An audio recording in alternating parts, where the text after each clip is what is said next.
now I'm going to be talking about a completely different topic. So till now I was modeling something, right? I was modeling heights and weights, right?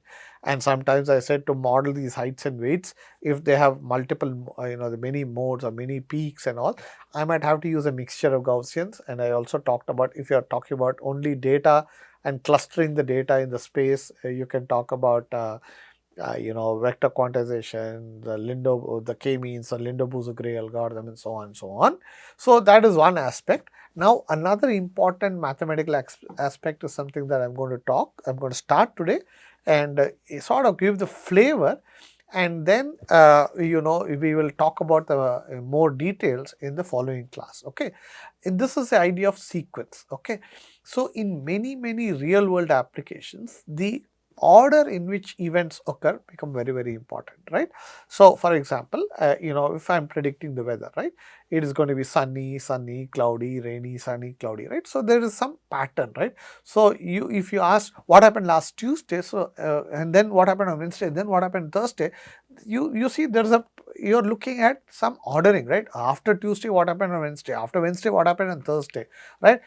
So you're not jumbling information. So the order in which they occurred is very important. Similarly, if I speak, the order in which the phonemes occur becomes very important, right? If I say and, that is the sound and, right? But if I reverse the order, right? So now first occurred, then n occurred, and then d occurred. But if I say same three sounds, d and Dan is a name, right? Daniel, Dan, right? So that is a different, it becomes some sort of proper name that I'm talking about, right? So the order in which these sounds occur is very important, because if I change the order, I get a completely different word, which means completely different, right? Remember, what's the whole purpose of communication? Speech, right? We want to communicate some message, right? So if I say Dan and actually I say and, that guy is going to get confused, right? So the order in which these things occur cannot be messed up in many applications. So the way in which they occur has to be captured, the order in which they occur, okay? And that's also the reason, and this ordering, if you look at Fourier transforms, is often captured in the phase aspects of the Fourier transform, and therefore phase is often a very important part of our signal processing, okay? Although we talk a lot about magnitude, we cannot ignore the phase, okay? And in almost a lot of our applications, the sequence in which the information occurs, one comes after this, I have to preserve that order, okay? And therefore, this idea of sequence modeling becomes very important, okay? And as stated here, obviously speech is one of the fundamental signals where this ordering is very important, okay? So that is just to give you a background. Now I'll take something about weather prediction. I'll start with that topic, okay? Why is it related? How is it related? Why am I talking about weather? Weather is an easy example for us to understand this concept of Markov models. And I mean, you will see many textbooks, many video lectures on Markov modeling and hidden Markov modeling. So a lot of this material that I have is actually borrowed from a professor called Paul Hosum, right? In the subsequent, at least, he has very good lectures on hidden Markov models and how they are applied to speech. So upfront I should say that most of the material that is borrowed in the subsequent few lectures is from Paul Hosum, okay? And you can look up on the web, and his slides are still there. It's a lot of math. I mean, it was meant for a graduate level course. I am teaching, at a more undergrad grad kind of level. So I've watered down a lot of these things, but the ideas nevertheless become important. And the same thing when you talk about weather is the stock market, right? So what happened today, what happened next. So I cannot say somewhere it went, the stock market went down and then it went up. That is meaningless.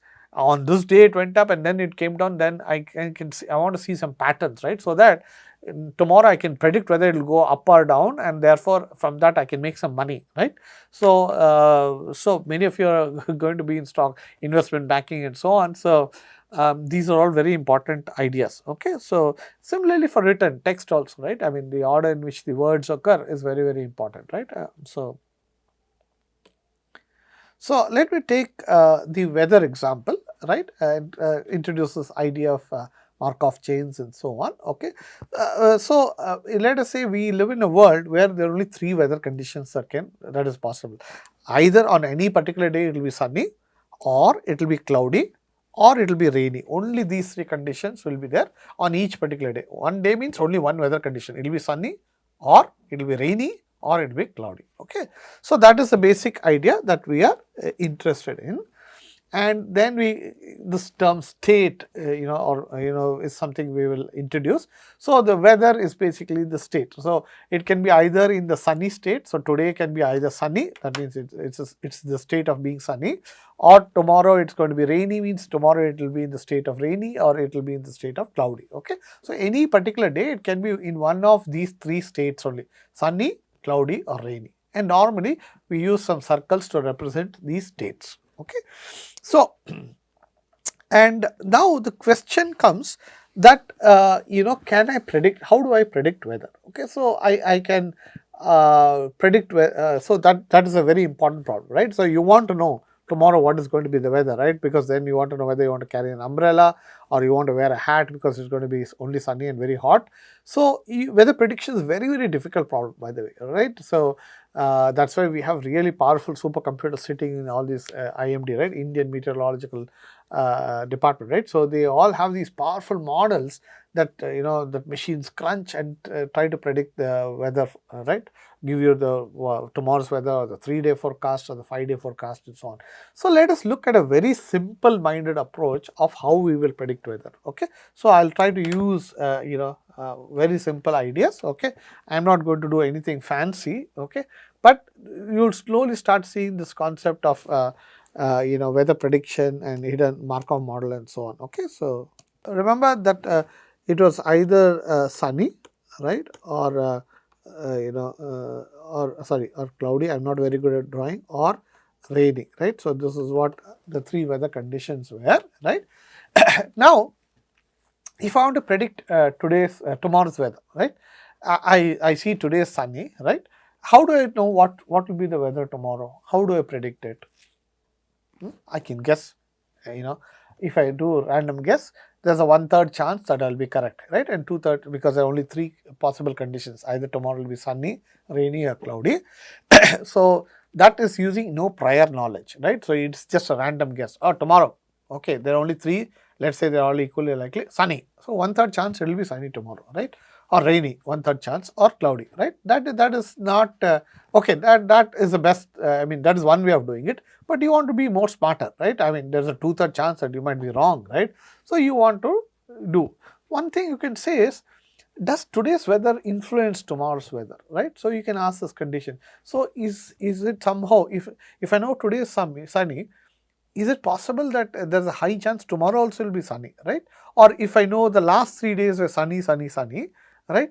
Is tomorrow's weather going to be sunny, right? So we are trying to say, based on the history, can I try to make a more accurate or better prediction, right? Remember, you are seeing something like a linear prediction, but here it is not estimating a value, right? In linear prediction, based on the 16 previous values, I estimated a future value. Here we are not estimating values. We are trying to establish a condition, a state, right? Whether it will be this state given that they were in previous states, right? Previous values. It's not a number that I'm trying to find out, right? It's not some mathematical equation I multiply and I get a number. Here I am trying to predict a state, a condition, something, right? Based on some observations of what happened previously. Okay, so there's a subtle difference between linear prediction and this, right? So one way that I can do is, look at the historical data, last 100 years, right? And let's say I make the simple assumption.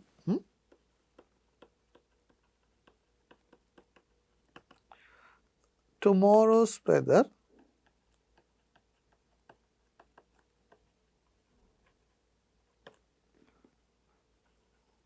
will be influenced by what happens today.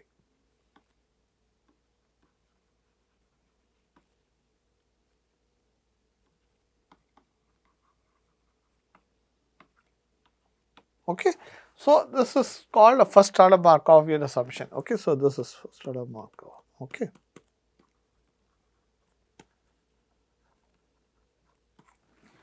So, what does this mean? That tomorrow's weather will be influenced by what happens in today. What is today's weather? Okay. So, if today is sunny, what happens tomorrow? Still I have not told you, right? So, what I do is I go historically, right? I measure the last 100 years information. So, given a particular day is sunny,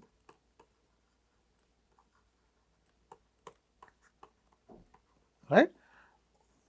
What can the next weather day? So, today particular day. So, today is sunny. Particular day. Day 1 is sunny.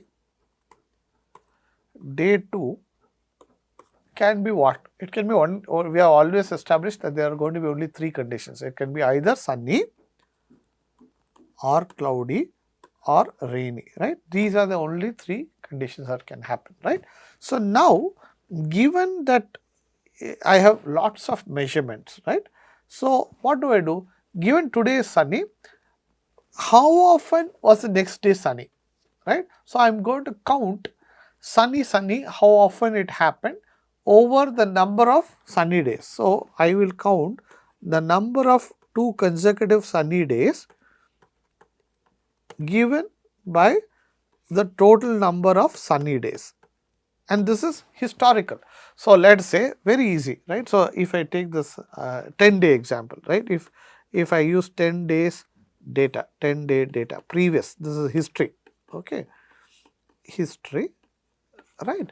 So, let me say that I had sunny, cloudy, cloudy, rainy, sunny, okay. So, 1, 2, 3, 4, how many are there? 1, 2, 3, 4, 5, 6, 7, 8, 9 and sunny, okay. Now, what happened? So, and let us say that starting day was also sunny, okay. So, given this is sunny, right, this one turned out to be sunny once. So, 2 consecutive days of sunny, then this was another count of sunny, then it changed, right, and then again here it is sunny. So, 3 times sunny occurred, right. So, therefore, the number of times this occurred is 3 out of how many days? Leave that first prediction day, 1, 2, 3, 4, right. Is that correct? Sorry, 1, 2, 3, right. That was the number of times sunny occurred, followed by number of times sunny itself occurred, right. So, 2, 4, 5, right. So, we are saying that this observation is happening. Now, this is why am I doing this? So, basically let me it is confusing maybe. So, I will just explain to you from Bayesian approach, right. Then you will see what is the probability of the next day being sunny next day given today is sunny, right, today is sunny, and that is nothing but see. So, probability of A given B is the joint probability of A, B by probability of B, right, A intersection B, right, probability of A and B both occurring, right. So, this is equal to probability of sunny next day and today sunny, probability of today sunny, and that is what I am, and this probability is a count probability. So, probability of sunny next day, today sunny is number of counts of today sunny by number of times the weather pattern occurs, right. So, now it is a count divided by the number of times sunny occurs by total number, right, and this is the count probability that I am doing here. So, that is why this idea is coming here 3 by 5, and similarly the number of times. So, probability of cloudy given sunny will be probability of cloudy and sunny next day being cloudy and this by probability of sunny, correct, and so on and so on. So, we are going to get all these different probabilities that are going to come, right. So, here there is only one, right, out of how many? 1, 2, I mean the number of counts remain same, right? 5, whatever it is. So only once cloudy sunny occurred, I think. So it will be 1 out of whatever it is, 5. I have not counted it properly, I think, but just check this, okay. So the number of times sunny cloudy occurred over the number of times it was sunny, which is 1 out of 5, I think, right. And probability of rainy sunny is 0, I think, right, in this case, right, because there is no case where a rainy followed sunny, right. Uh, hmm. So, I should probably explain it a little better, but I'll come to this. But let me just point out. So, this is called the first order Markovian process, okay, and this we are going to form by using this idea, the idea of a matrix where given today is sunny,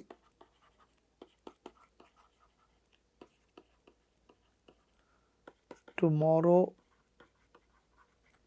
given today is sunny, tomorrow can be only one of the weather conditions, right, sunny, rainy and cloudy, correct.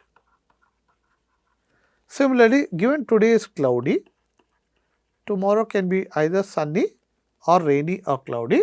Similarly, given today is rain, so I should maintain the same order so that you can, the diagonals come out to be correctly. So, given today is rainy, the probability of tomorrow sunny, see tomorrow can be only one of these conditions, and similarly if today is cloudy, this one. So, historically I count the number of times given today was cloudy, the next day, I mean probability, right, given tomorrow sunny. So, given today sunny, it can be only one of these 3 conditions. So, this row should always add up to 1. So, we might get something like 0.6, 0.3 and 0.1 or something, and this can be 0.2, this can be 0.4 and this can be 0.45 and 3.5. I am just making it slightly different so that you can see, and this can be cloudy given sunny is again 0.3, cloudy given rain is 0.5 and cloudy remaining cloudy is 0.2 or something, right. So, this matrix is obtained from historical data.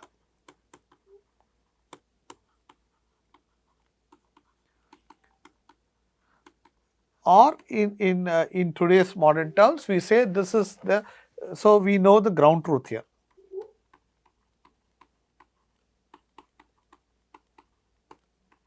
Because we have already observed the historical data, right, and this is what we also often call as supervised training data, right.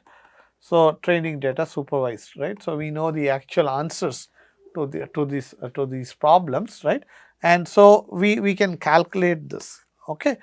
So, this is what we are doing to capture the past, and now based on this idea that we have learned, we assume that the same kind of things do not change. So, if something happened historically, unless things change very slowly, right, weather patterns change over millions of years. So, tomorrow's weather is not going to be very different from whatever this weather patterns that we were observing.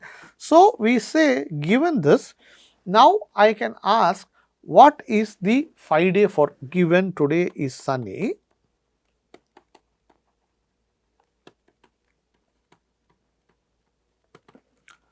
How probable is, so what is the probability of the following 5-day forecast? Okay, let us say rainy, cloudy, cloudy, sunny, sunny. Okay, so I can ask a guess like this, or if I am trying to predict what the next 5 days will be, so I can do this for every different combination, right. So, each day can have any one of the 3 weather conditions, and let us say there are 5. So, 3 to the power of 5 different sequence of weather conditions can happen, correct. So, this will be 3 into 3, 9, 9 into 3, 27. So, 3 into 3 into 3 into 3, right. Each of the weather conditions D1, D2, day 2, day 3, day 4, day 5, right. I can have in each of the day any one of the 3 conditions given that today is sunny, right, 243, right. So, I can have any one of those 243 sequence of 5-day forecast, right, and for each one of them I can find the probability.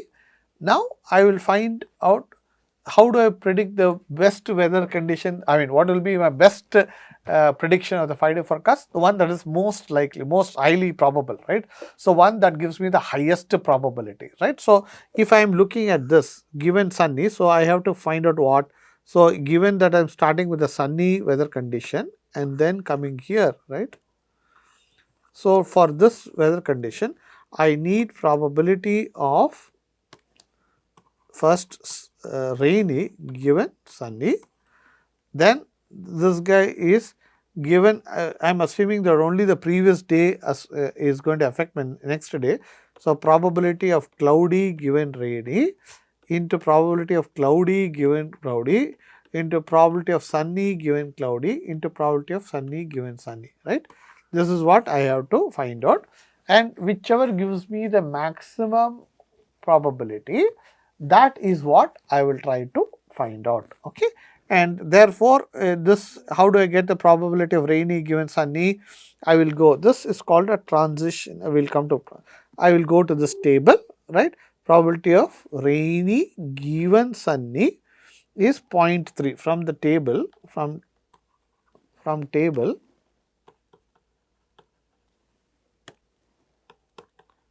this comes out to be 0.3, correct, because you see rainy given sunny is this guy. Okay. Next, this guy is probability of cloudy given rainy. So, probability of cloudy given it was rainy is this guy. So, it will be 0.35. So, we are going to do something like this and find the one that maximizes. So, among these 243 different 5-day forecasts,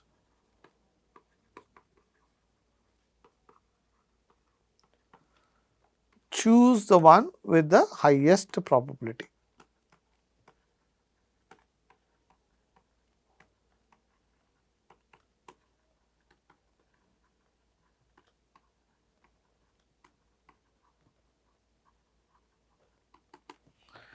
Correct? And if I do that, that is my best prediction of the 5-day given the previous day and using this table which was obtained from historical data. Okay. So, this is a general example of how we try to predict a sequence of events, right, and the order is very important, right. If I change this order, so that is why we say it is a sequence of events. If I change the order, then I am totally different set of 5-day forecast is going to come, and therefore, that probability will be very, very different. So, the order in which they occur becomes very, very important. So, that is why we talk about sequence modeling, right. So, this particular sequence, what is happening, that is our intention of, or our goal in all of this. So, we are going to, I will talk about the hidden Markov model first a little more, and then I will come about what is this hidden Markov model and how that changed the way we did speech recognition or speech processing in the 1980s. It was a king or the best method. Hidden Markov model was used in many different applications, right, including weather forecast, including what else do they use? I mean, definitely stock market used that a lot, right. So, and then this was the king up to about 2009-10, and then of course slowly the deep learning neural networks and all these came. And so, even now, I mean, for some applications, the HMMs are still the best things to do for small vocabulary, limited vocabulary kind of applications. But now the deep learning with lots of data available, some of these deep learning methods do exceedingly well. Okay. So, we will come first, we will talk about this conventional GMM, HMM kind of speech processing and slowly. So, first I am talking now about only the Markov model, which is still, there is no hidden part I am talking about. Now, I will next talk about the hidden part, and then we will slowly see how it is applied to speech. Okay. So, thank you, I will stop here.